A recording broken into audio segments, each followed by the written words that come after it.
ಏನು ಇವರಿಂದ ಜನರಿಂದ ದಾನ ಬರ್ತದೆ ಮತ್ತೆ ವಾಪಸ್ ಜನರಿಗೆ ದಾಸೋಹ ಮಕ್ಕಳಿಗೆ ಶಾಲೆಗಳಿಗೆ ಕೊಡುವಂಥ ಅತಿ ವಿಶೇಷವಾದಂಥ ಒಂದು ಕಾರ್ಯಕ್ರಮವನ್ನು ಅವರು ಮಾಡ್ತಾರೆ.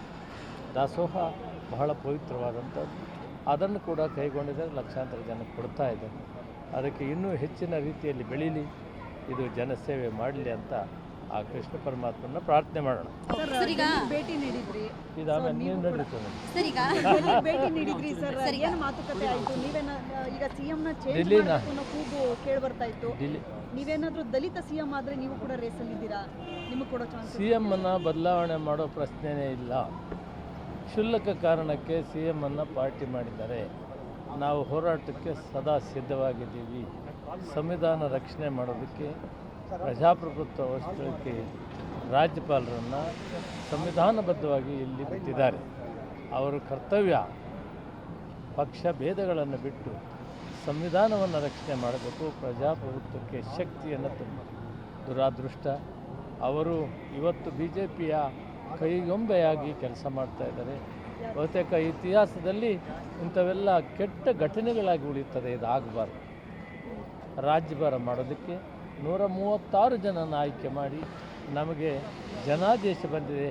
ಆ ಜನಾದೇಶದಿಂದ ಮಾಡ್ತಾ ಇದ್ದೀವಿ. ಒಂದು ವೇಳೆ ಇಂಥ ಸಣ್ಣ ಸೈಟ್ಗಳ ವಿಷಯದಲ್ಲಿ ನಾವೀಗಾಗಲೇ ದೇಸಾಯಿ ಕಮಿಷನನ್ನು ಅಪಾಯಿಂಟ್ ಮಾಡಿದ್ದೀವಿ. ಅಪಾಯಿಂಟ್ಮೆಂಟ್ನಲ್ಲಿ ಏನು ರಿಪೋರ್ಟ್ ಬರ್ತದೆ ಆ ರಿಪೋರ್ಟ್ ಮೇಲೆ ಅವರು ತೀರ್ಮಾನ ತೆಗೆದುಕೊಳ್ಬೋದು. ಆ ರಿಪೋರ್ಟ್ ಬರದೇ ಪ್ರಾಸಿಕ್ಯೂಷನ್ ಮಾಡೋದು, ನೋಟಿಸ್ ಕೊಡೋದು ಇವು ಕಾನೂನು ಬಾಹಿರ ಅಂತ ನನ್ನ ಭಾವನೆ. ನಾನು ಕೂಡ ವಕೀಲನಾಗಿ ಕೆಲಸ ಮಾಡಿದ್ದೇನೆ. ಯಾವುದಕ್ಕೂ ಇತಿಮಿತಿ ಇರ್ತದೆ.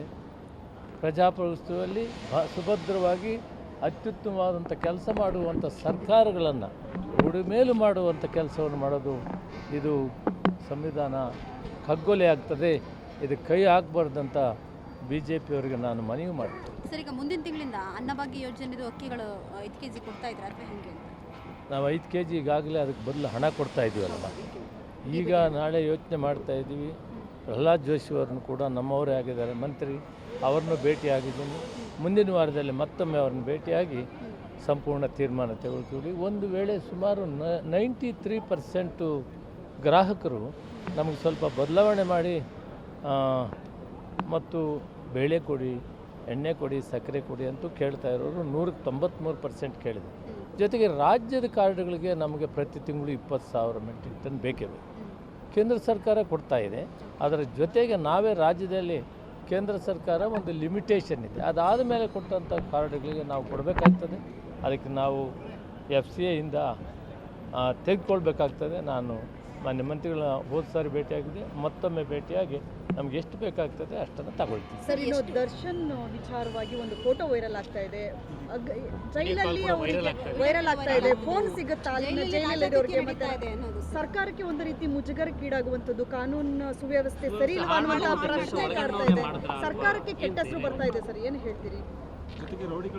ಅಲ್ಲಿ ನೋಡಮ್ಮ,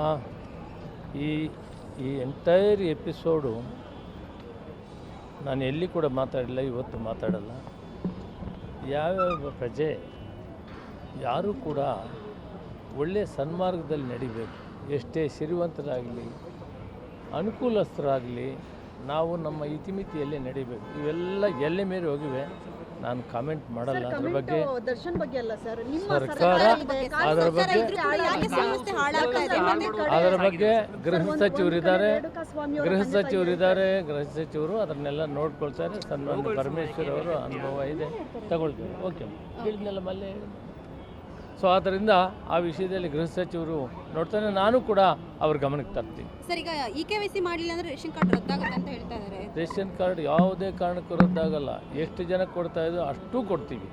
ಮತ್ತು ಈಗ ಬೇಳೆ ಎಣ್ಣೆ ಬೇಕು ಅಂತ ಹೇಳಿದರೆ ಅದನ್ನು ಕೂಡ ಸಂಪೂರ್ಣವಾಗಿ ಎಲ್ರಿಗೂ ಕೊಡ್ತೀವಿ. ರದ್ದಾಗೋದು ಇದೆಲ್ಲನೂ ಅಪಪ್ರಚಾರ ಸರ್ಕಾರದ ಮೇಲೆ. ಯಾವ ಕಾರ್ಡು ಕೂಡ ರದ್ದು ಮಾಡೋದಿಲ್ಲ. ಸರ್, ಈಗ ಇನ್ನು 2 ತಿಂಗಳದ್ದು DBT ಹಣವನ್ನು ಕೂಡ ಕೊಡ್ತಾ ಇರ್ತಾರೆ. ಮತ್ತೆ ತಿಂಗಳಿಗೂ ಕೊಡ್ತಾ ಇರ್ತಾರೆ. ಅದು ಯಾವುದೇ ಪ್ರತಿ ತಿಂಗಳು 1 ತಿಂಗಳು, ಈ ತಿಂಗಳದು ನಾಳೆ ತಿಂಗಳು 10ನೇ ತಾರೀಕು 11ನೇ ತಾರೀಕು ಕೊಡೋದು. ಅದು ಮೊದಲಿನಿಂದ ಮಾಡಿದ್ವಿ. ಜುಲೈ 10ನಲ್ಲಿ ಶುರು ಮಾಡಿದಾಗಿನಿಂದನೇ ಅದನ್ನು ಮಾಡಿದ್ದೀವಿ. 1 ತಿಂಗಳ ಡಿಫರೆನ್ಸಲ್ಲಿ ಪ್ರತಿ ತಿಂಗಳದು ಹೋಗ್ತಾ ಅಂದ್ರೆ ಇದೆ. ದುಡ್ಡು ಥ್ಯಾಂಕ್ ಹಾಕಿ ಯು ವೆರಿ ಕಂಪ್ಲೀಟ್ ಮಚ್. ಆದ್ಮೇಲೆ ಅಕ್ಕಿ ಕೊಡ್ತೀರಾ ಸರ್? 5 ಕೆಜಿ ಎಕ್ಸ್ಟ್ರಾ ಅಕ್ಕಿ 5 ಕೆಜಿ ಅಕ್ಕಿ ಅಲ್ಲಮ್ಮ, 5 ಕೆಜಿ ಅಕ್ಕಿಗೆ ಬದಲು ಬೇಳೆ ಅದು ಎಣ್ಣೆ DBT ಕೇಳಿದ್ದಾರೆ. ಹಣ ಎಲ್ಲ ಮುಗಿದ್ಮೇಲೆ. ಅದನ್ನು ವಿಚಾರ ಮಾಡಿ ಅಲ್ಲ DBT ಹಣ ಅದು ಏನು ಈ ಡೇಟ್ವರೆಗೂ ನಾವು ಸೆಪ್ಟೆಂಬರಲ್ಲಿ ಉದಾಹರಣೆಗೆ ಬೇಳೆ ಕೊಡ್ತೀವಿ ಅಂದರೆ ನಾವು ಆಗಸ್ಟ್ ಎಂಡ್ವರೆಗೂ ಹಣ ಕೊಡ್ತೀವಿ. ಓಕೆ. ಒಳ್ಳೆ ಸೆಪ್ಟೆಂಬರಲ್ಲಿ ಅಕ್ಟೋಬರ್ಗೆ ಕೊಡ್ತೀವಿ ಅಂತ ಇಟ್ಕೊಳ್ಳಿ ಬೇಳೆ ಎಣ್ಣೆ, ಮತ್ತು ಸೆಪ್ಟೆಂಬರ್ ಎಂಡ್ವರೆಗೂ ಕೂಡ ನಾವು ಹಣ ಕೊಡ್ತೀವಿ. ಅದರಲ್ಲಿ ಏನು ತಾರತಮ್ಯ ಇಲ್ಲ. ಸರ್ ಕೆಲವೊಂದು ಕಡೆ ಇನ್ನೂ ಅಕ್ಕಿ ಇದ್ರ ಕೂಡ ಬಗ್ಗೆ ಸಿಗ್ತಾ ಇಲ್ಲ ಅಂತೆ. ಡಿಸ್ಕಷನ್ ಫೈನಲ್ ಆಗಿಲ್ಲ. ನಾನು ನಮ್ಮ ಮುಖ್ಯಮಂತ್ರಿಗಳ ಜೊತೆಯಲ್ಲಿ ಮಾತಾಡಿ ತೀರ್ಮಾನ ತಗೊಳ್ತೀವಿ. ಇವತ್ತು ರಾಜ್ಯ ಕಾರ್ಡ್ಗಳು BPL ಕಾರ್ಡ್ಗೆ ಸುಮಾರು 13.5 ಲಕ್ಷ ಕಾರ್ಡ್ಗೆ 45 ಲಕ್ಷ ಜನಕ್ಕೆ ಕೇಂದ್ರ ಸರ್ಕಾರದಿಂದ ಅಕ್ಕಿಯನ್ನು ತಗೊಳ್ಬೇಕಾಗ್ತದೆ. ನಾನು ಮಾನ್ಯ ಮಂತ್ರಿಗಳಂತ ಪ್ರಹ್ಲಾದ್ ಜೋಶಿ ಅವ್ರನ್ನ ನೆಕ್ಸ್ಟ್ ವೀಕು ಭೇಟಿ ಸರ್ ಆಗ್ತೀನಿ. ಅಕ್ರಮ ಕಾರ್ಡ್ಗಳು ಎಷ್ಟಿದೆ ಸರ್ ಇನ್ನು? ಅಕ್ರಮ ಕಾರ್ಡ್ಗಳು ಇನ್ನೂ ಪರಿಶೀಲನೆ ಮಾಡಿಲ್ಲ. ಅಕ್ರಮ ಇಲ್ಲಮ್ಮ, ಕಾರ್ಡಲ್ಲಿ ಅಕ್ರಮ ಇಲ್ಲ. ಒಂದು BPL ಇಲ್ಲ, ಒಂದು BPL ಇರ್ತದೆ ಅಥವಾ APL ಇರ್ತದೆ. ಅಕ್ರಮ ಪ್ರಶ್ನೆನೇ ಇಲ್ಲ. ಇದನ್ನೆಲ್ಲ ನಾನು ವಿನಾಕಾರಣವಾಗಿ ಸೃಷ್ಟಿ ಮಾಡೋದು ಬೇಡ. ಬೇಕಾಗಿರೋರು ಈಗ ಹಾಸ್ಪಿಟ್ಲಿಗೆ ಹೋಗೋರು APL ಇರ್ತಾರೆ ಅಂತ ಇಟ್ಕೊಳ್ಳಿ, ಅವ್ರು ಕೊಟ್ಟರೆ ನಾವು ಕೊಡಬೇಕಾಗ್ತದೆ, ಸೌಲಭ್ಯ ಮಾಡಬೇಕಾಗ್ತದೆ, ಅವ್ರು ಹಾಸ್ಪಿಟ್ಲಿಗೆ ಹೋಗ್ಬೇಕಾಗ್ತದೆ. ಅದರಿಂದ ಯಾವುದಕ್ಕೂ ತೊಂದರೆ ಇಲ್ಲ. ಇದನ್ನು ಸುಮ್ಮನೆ ವಿನಾಕಾರಣವಾಗಿ ಪ್ರಚಾರ ತಗೊಳ್ತಾ ಇದ್ದಾರೆ ಕೆಲವರು. ನಾನು ಇವತ್ತು ಹೇಳ್ತಾ ಇದ್ದೀನಿ, ಜವಾಬ್ದಾರಿಯಾಗಿ ಹೇಳ್ತಾ ಇದ್ದೀನಿ, ಯಾವುದೇ ಕಾರಣ ವಿನಾಕಾರಣವಾಗಿ ಸ್ಟಾಪ್ ಮಾಡೋದಿಲ್ಲ. ಒಂದು ವೇಳೆ BPL ಹೊರತುಪಡಿಸಿ APL ಕಾರ್ಡ್ ಇದ್ದರೆ APL ಲಿಸ್ಟಲ್ಲಿ ಇಡ್ತೇನೆ. APL ಅವ್ರಿಗೆ ನಾವು ಒಂದು ಕುಟುಂಬಕ್ಕೆ ನಾವು 10 kg ಅಕ್ಕಿಯನ್ನು ಕೊಡ್ತೀವಿ, ಸಬ್ಸಿಡಿಯಲ್ಲಿ ಕೊಡ್ತೀವಿ. ಕೇವಲ ಅವ್ರು 15 ರೂಪಾಯಿ ಕೊಡಬೇಕು, ಮಿಕ್ಕ ಹಣವನ್ನು 19 ರೂಪಾಯಿ 1 kg ನಾವು ತುಂಬ್ತೀವಿ. ಅದರಿಂದ ಯಾವುದೇ ಗ್ರಾಹಕರಿಗೂ ತೊಂದರೆ ಇಲ್ಲ. ನಮಸ್ಕಾರ. ರೂಲ್ಸ್ ಮಾಡ್ತಿದ್ರಂತೆ ನಿಜನಾ ಸರ್? ಹೊಸ ರೂಲ್ಸ್ ಮಾಡ್ತಿದ್ರಂತೆ, ರೇಷನ್ ಕಾರ್ಡ್ ಪಡ್ಕೋಬೇಕು ಅಂತ ಹೊಸ ರೂಲ್ಸ್ ಏನೂ ಇಲ್ಲ, as it is. Thank you. Guarantee news, ಸುದ್ದಿ ಖಚಿತ, ನ್ಯಾಯ ನಿಶ್ಚಿತ.